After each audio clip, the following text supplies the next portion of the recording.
Hi, everyone. Thanks for joining us again. We are back with Chris Brown, president of the American Jump Rope Federation, and we're going to continue our conversation now about nationals. So, Chris, our first question for you is if you could share some behind the scenes planning processes for this year's nationals.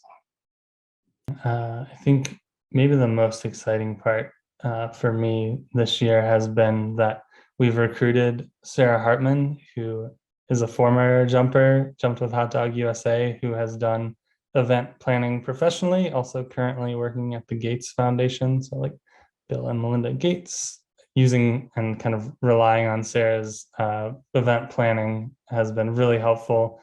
So, it's things like making sure we have all the awards ordered, the logistics of shipping them, getting them stored, also securing venues, working with the venues to make sure we have all of the technical needs to run a competition, and put it into kind of a production, which we'll talk about in a second.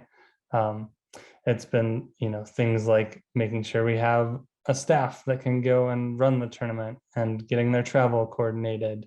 Um, we're really excited that we're going to have a gala this year, for athletes, to gather in person, which we haven't been able to do as much, but just enjoy time together socially outside of the event.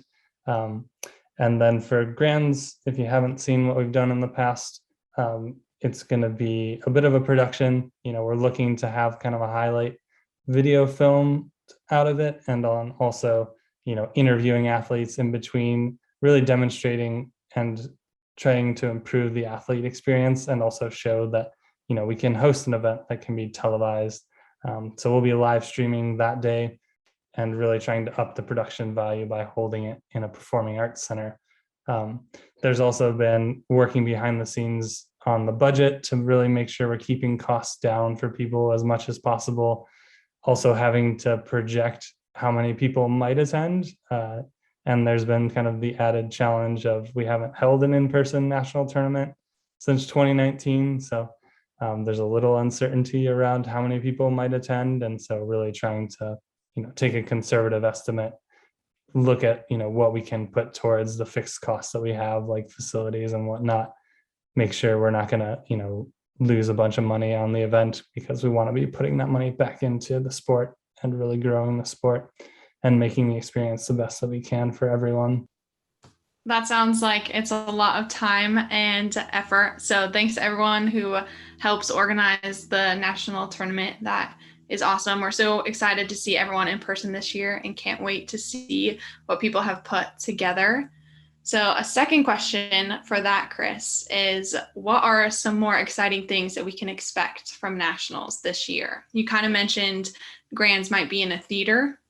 That's right. We'll be there. And then also during the age division days, we're going to be at the University of Cincinnati's basketball arena. So really looking to have kind of high quality facilities and practice spaces for our athletes, to really showcase their skills. Also, we mentioned kind of about the gala, just getting people to enjoy time together. Cincinnati's a great city. You can get out and enjoy it. We'll be there in the summer, so not as cold as it typically is in Ohio winter, which some of us have lived through. But yeah, I'm looking forward to everyone just getting to enjoy their time there. Great. We're excited to see everybody.